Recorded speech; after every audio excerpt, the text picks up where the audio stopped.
کہ مدونہ امام مالک کی کتاب ہی نہیں ہے. یہ ایسی بات ہے، یہ تو گویا کہ یوں کہہ دیا. اور پھر دیکھیں ہمارے رضوی بریلوی بھائی اس محفل میں سرکار تاج شریعہ کے نام کے نعرے لگا رہے ہیں کہ ٹھیک ہے بھائی ہم نے تاج شریعہ کے دشمن کو ہرا دیا ہے. وہ ایسی جاہلانہ بات کر رہا ہے، وہ کہہ رہا ہے کہ مدونہ امام مالک کی کتاب ہی نہیں ہے.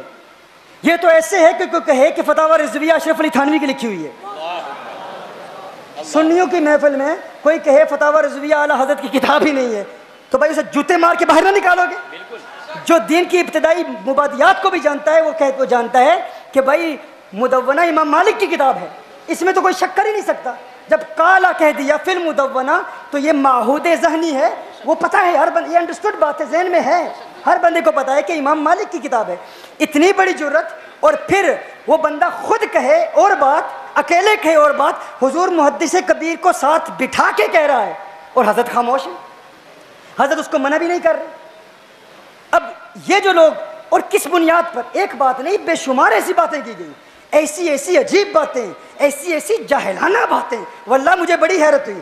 پہلے تو سرکار محدث کبیر نے کہا یہ امام مالک کا موقف ہو ہی نہیں سکتا، مجھے توقع نہیں ہے کہ امام مالک نے یہ کہا ہو.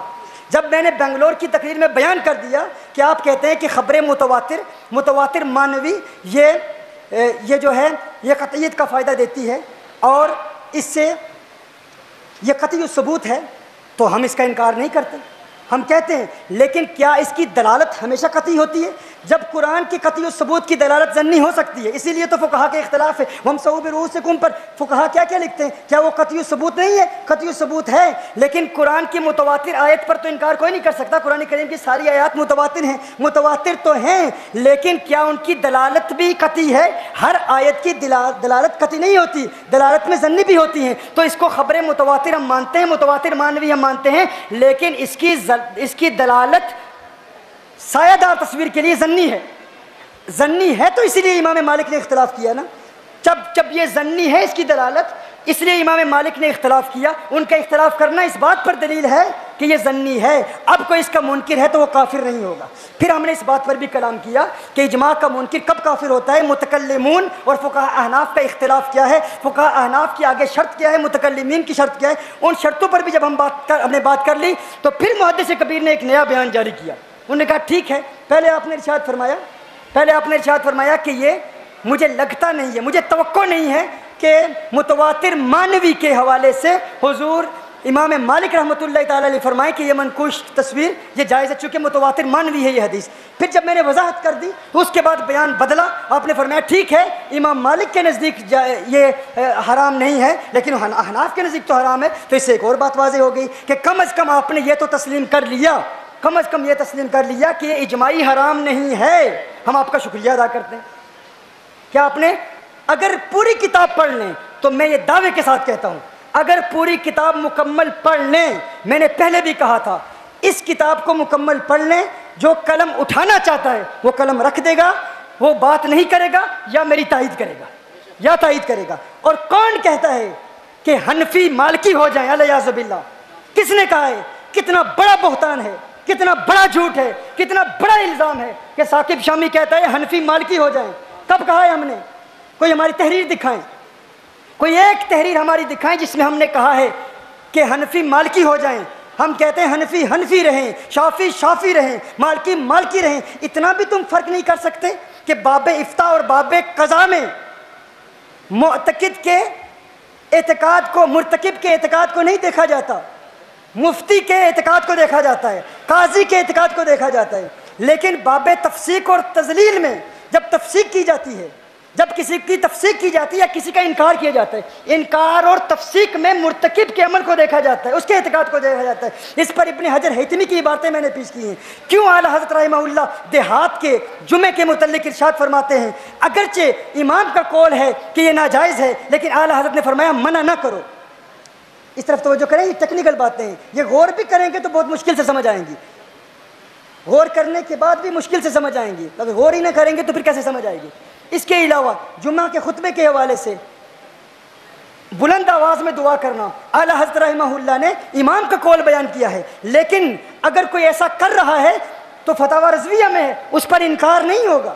کیوں؟ لا تفسیق بالاجتہادیات. حضور محدث کبیر حافظہ اللہ تعالی فرماتے ہیں یہ مجتہدین مطلق کے مختلف فی مسائل ہیں. تو میں نے اس پر عرض کیا اگر صرف مجتہدین مطلق کے مختلف فی مسائل میں تفصیل نہیں کی جاتی، مقلدین کے مختلف فی مسائل میں تفصیل کی جاتی ہے ہر مسئلے میں، تو میں پوچھتا ہوں مجتہدین کے مختلف فی مسائل تو بہت تھوڑے ہوتے ہیں، اکثر مختلف فی مسائل تو مقلدین کے ہوتے ہیں. کیا حضور محدث کبیر مقلد ہیں یا نہیں، یا مجتہد ہیں؟ مقلد ہیں نا. سرکار تاج الشریعہ بھی مقلد ہیں، لیکن آج سرکار تاج الشریعہ ساری زندگی فرماتے رہے کہ تصویر کا مسئلہ، غیر سایہ دار تصویر، یہ اجماعی حرام ہے. لیکن آج محدث کبیر فرما رہے ہیں کہ نہیں، اجماعی حرام نہیں ہے. تو کیا یہ حضور تاج الشریعہ کے خلاف گئے یا نہیں گئے؟ تو اب ہم کس کی تفسیر کریں گے؟ کیا تم تاج الشریعہ کو فاسق کہو گے یا محدث کبیر کو فاسق کہو گے؟ نہیں، ہم کسی کو نہیں کہیں گے. ہم کہیں گے دونوں مقلد ہیں، اور مقلدین کے مختلف فی مسائل میں تفسیر نہیں ہوتی. خود ہی پھنس گئے اس مسئلے میں. بالکل صحیح، بالکل صحیح. دیکھیں میرے نزدیک میرے حنفی بزرگوں، وہ حنفی علماء جو کہتے ہیں تمباکو نوشی ناجائز ہے، تمباکو نوشی ناجائز ہے، حرام کہتے ہیں، سرکار اعلیٰ حضرت اس کو جائز کہتے ہیں، تو کیا اب ہمیں حق حاصل ہے کہ محدث کبیر جو تمباکو رکھتے ہیں اپنے منہ میں، کیا اس کی بنیاد پر ہم انہیں فاسق کہہ سکتے ہیں؟ کیونکہ محدث کبیر فرماتے ہیں کہ مجتہدین کے مختلف فی مسائل میں صرف تفسیق ہوتی ہے، مقلدین کے مختلف فی مسائل میں تفسیق نہیں ہوتی. تو کیا ہم العیاذ باللہ محدث کبیر کو فاسق کہہ سکتے ہیں؟ ہم کہیں گے ہم کبھی نہیں کہتے. کیوں کہ یہ مسئلہ مختلف فی ہے، اختلافی مسئلہ ہے. اختلافی مسئلے میں اعتبار مرتکب کے اعتقاد کا ہوتا ہے، اگر وہ جائز سمجھتا ہے تو اس کے لیے جائز ہے. اسی طرح جو بھی مدنی میاں صاحب کے ماننے والے، ان کے فتوے پر عمل کرنے والے جواز کے قائل ہیں تو ان کے لیے جائز ہے، کیونکہ مسئلہ مختلف فی ہے. لیکن سرکار تاج الشریعہ کے موریدین کو تصویر بنانے کی اجازت نہیں ہے، کیونکہ تم حرام سمجھتے ہو، تم معتقد ہو اس کی حرمت کے. اب تم تصویر بناؤ گے تو تم گنہگار ہو، فاسق ہو. اب میں تمہیں منع نہیں کرتا تو میں خود گنہگار ہو جاؤں گا. مختلف فی ہے. ہم چشتیوں کی اگر محفل قوالی ہو رہی ہو، اگر محفل قوالی ہو رہی ہو، میری بات سنیں، کون سی قوالی کی محفل؟ مخلوط محفل نہیں، جس میں عورتیں ہوں وہ نہیں، جس میں کفریہ کلمات کہے جا رہے ہوں وہ نہیں. شرطوں کی پابندی کے ساتھ اگر قوالی کی محفل ہو رہی ہو مکمل، کیونکہ مسئلہ یہ بھی مختلف ہی ہے. جرأت کرتے ہو تو مفتی اعظم ہند کے خلاف بات کرو نا. انہوں نے فرمایا تھا، مفتی اعظم ہند نے خود فرمایا ہے کہ چونکہ اس میں کچھ لوگ مبتلا ہو چکے ہیں، تو ان مبتلاؤں، یہ جو لوگ مبتلا ہو چکے ہیں، ان کے مبتلا ہونے کی وجہ سے اب چونکہ کچھ لوگوں نے اختلاف کیا ہے، تو ان کے اختلاف کی وجہ سے اب یہ جو لوگ مبتلا ہیں اب ان کی تفسیق نہیں ہوگی، اب ان کو ہم فاسق نہیں کہیں گے. کیوں نہیں کہیں گے؟ اسی لیے اعلیٰ حضرت رحمہ اللہ مشائخ کی چوچا کا احترام کرتے ہیں. بدعقیدہ نے ہم پر اعتراض کیا تھا، اس نے کہا اعلیٰ حضرت فرماتے ہیں قوالی سننے والا فاسق. اعلیٰ حضرت فرماتے ہیں قوالی سننے والا فاسق. فاسق کی تعظیم کرنے والے کا حکم کیا ہے؟ بتاؤ اعلیٰ حضرت رحمۃ اللہ تعالی. اب یہ کون کہہ رہا ہے؟ سنو اس بات کو. کون کہہ رہا ہے؟ گمراہ لوگ کہہ رہے ہیں، بدعقیدہ لوگ کہہ رہے ہیں. کہتے ہیں تم امام احمد رضا کا دفاع کرتے ہو، بتاؤ فاسق کی تعظیم کرنے والے کا حکم کیا ہے؟ فاسق کی جو تعظیم کرتا ہے وہ فاسق ہے یا نہیں؟ فاسق ہے نا. تو اعلیٰ حضرت رحمہ اللہ فرماتے ہیں قوالی سننا فسق ہے. لیکن خود اعلیٰ حضرت رحمہ اللہ عبد الغنی نابلسی رحمۃ اللہ تعالی علیہ کو بار بار فتاوی رضویہ میں عارف باللہ لکھتے ہیں، بار بار سیدی لکھتے ہیں. تو فاسق کو عارف باللہ لکھنا کیسا؟ کیونکہ عبد الغنی نابلسی نے آلات موسیقی کے جواز پر پوری کتاب لکھی ہے، پوری کتاب لکھی ہے. تو اب اعلیٰ حضرت رحمۃ اللہ تعالی علیہ اگر عبد الغنی نابلسی رحمۃ اللہ تعالی علیہ کو عارف باللہ کہہ رہے ہیں اور پھر فاسق بھی کہہ رہے ہیں، تو اب پتہ چلا اب تفریق ضروری ہے، فرق کرنا ضروری ہے کہ عمومی تفسیق کیا ہوتی ہے اور شخصی تفسیق کیا ہوتی ہے. جب ہم کہتے ہیں کہ قوالی سننے والے فاسق ہیں وہ اور ہے، کسی کا نام لے کے اسے فاسق کہنا اور ہے، شخصی تفسیق اور ہے، عمومی تفسیق اور ہے. ہم کہیں گے کہ یہ فتوی فسق مؤول ہے، ہم اس کی تعویل کرتے ہیں. جس طرح فتوی کفر کی تعویل کی جاتی ہے، اسی طرح فتوی فسق کی بھی تعویل کی جاتی ہے. ہم نے بدعقیدہ گمراہ لوگوں کو جواب دیا. ہمارا جواب سنیے. جواب یہ ہے کہ اعلیٰ حضرت رحمہ اللہ اسی کو فاسق کہہ رہے ہیں جو اس مختلف فی مسئلے کی حرمت کا قائل ہے. حرمت کے قائل ہونے کے بعد سنتا ہے تو وہ فاسق ہے، اگر جواز کا قائل ہے تو فاسق نہیں ہے، عارف باللہ ہے. اگر اس کے علاوہ آپ کے پاس کوئی جواب ہے تو پیش کریں، بتائیں. آپ بھی تو کہتے ہیں نا ہم بزرگوں سے یہ بات نہیں کہہ رہے، یہ ہمارا لہجہ نہیں ہے. ہم ان چمچوں سے بات کر رہے ہیں. ہاں وہ جو ساتھ وہ جو جھوٹ بول رہے ہیں, خود من گھڑت قصے, من گھڑت کہانیاں, ایسی ایسی عجیب باتیں. ثاقب شامی نے کتاب پہنچائی نہیں, اب تو گواہ بھی موجود ہیں, اب تو ان کی ریکارڈنگ بھی آ گئی ہے, بالکل واضح طور پر انہوں نے کہا ہم نے کتاب پہنچائی ہے. اور ایک بندے نے نہیں, 3 گواہیاں ہیں, اور دعاؤں کی بھی. بھائی کم از کم اتنی تو بات ہوتی ہے نا, کم از کم اتنا تو حق حاصل ہے نا ہمیں ہم سے بات تو کر لیتے نا ایک مرتبہ.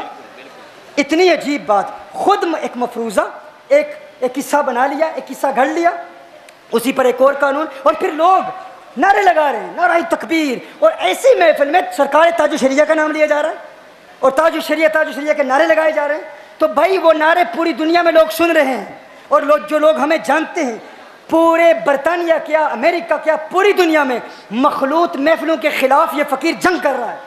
مخلوط محفلیں جو ہوتی ہیں جس میں پیر اپنی مریدنیوں سے ملتے ہیں, پوری دنیا میں الحمدللہ ہزاروں لاکھوں بہنیں ہیں جو ہمارے سلسلے میں بیٹھ ہیں, لیکن آج دن تک کوئی عورت ہمیں ملی نہیں ہے, کیونکہ عورتوں سے ملنا پیر کا یہ اجماعی حرام ہے. اس کی حرمت پر اجماع ہے, اس کو جائز کہنے والا اجماع کا منکر ہے, جو اس کے جواز کا قائل ہے وہ اجماع کا منکر ہے. اب کیا ہے, چونکہ ہم نہیں ملتے, دنیا جانتی ہے. یہ نادان انسان کہتا ہے کہ ٹی وی پر آنے والے عورتوں سے میک اپ کراتے ہیں, عورتوں سے میک اپ کراتے ہیں. اللہ کے بندے, تجھے کس نے بتایا؟ جو بندہ پوری دنیا میں کسی عورت سے ملتا نہیں ہے, وہ کسی عورت کو اپنے چہرے پر ہاتھ رکھنے دے گا؟ الیاذ باللہ. ایسا سری جھوٹ. میں یہ بتاؤں, ہمارے ٹی وی پر جو پروگرامز آتے ہیں وہ برطانیہ سے آتے ہیں. اگر کوئی عالم میک اپ کراتا بھی ہوگا نا تو پاکستان میں ان اسٹوڈیوز میں کراتا ہوگا, لیکن اس بات پر بھی میں گواہ ہوں کہ وہ بھی عورتوں سے میک اپ نہیں کراتے, وہ بھی مردوں سے کراتے ہوں گے. اور وہ بھی کچھ چند لوگ ہوں گے جو اینکرز قسم کے لوگ ہوتے ہیں. علماء میں یہ عادت نہیں ہے, اور ہم تو برطانیہ میں, ہم تو وہاں کے اسٹوڈیو سے پروگرام نشر کرتے ہیں. ہمارے متعلق ایسی بات کرنا جو سری جھوٹ ہے, لیکن وہ کرتا تو اس کا حق ہے. بھائی کر بھی رہے ہو یہ بات, اور بغیر کسی شاہد کے کر رہے ہو. بات کر بھی رہے ہو تو کوئی شاہد بھی نہیں ہے. کیا نام رکھا ہے تمہارے ماں باپ نے تمہارا؟ کوئی شاہد بھی نہیں ہے, وہاں کوئی گواہ بھی نہیں ہے. ہاں, کوئی گواہ بھی موجود نہیں ہے. بغیر کسی گواہ کے کوئی دلیل نہیں, کوئی شاہد نہیں, اور کہا جا رہا ہے. اور ایسا مفروضہ, ایسی فرضی بات گھڑ کے اب ہم چھوڑیں گے نہیں. میں نے بتایا تھا ایک ایک بات کی تہ تک ہم پہنچیں گے, ایک ایک بات کی گہرائی تک ہم پہنچیں گے. محدث کبیر کو بدنام کر رہے ہو,